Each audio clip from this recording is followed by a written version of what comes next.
Prioritizing emails can be done in different ways, and you can set different levels of priority from a low priority to a high priority.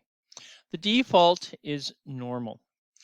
Moving along the bottom taskbar in your email template, you'll see three dots. If you open that up or click on it, you'll see a menu, and under set importance, it defaults to normal.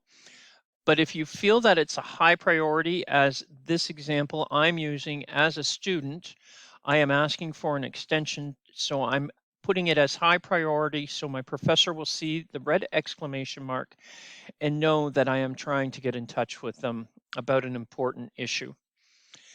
You can, but it's not necessary, depending on the level of importance you feel it is go to show message options. You can request a read receipt, and you can request a delivery receipt as well. You can use them in conjunction with each other or apart from each other. You can also see that we do have encrypting and digitally signing for more official documents.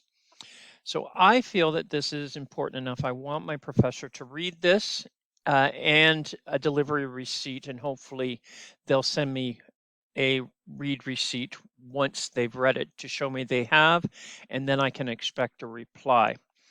Now, if this was not top priority, you wouldn't want to use it. So you want to make sure that you're judging the level of importance on your own merit and not using this all of the time. Thank you.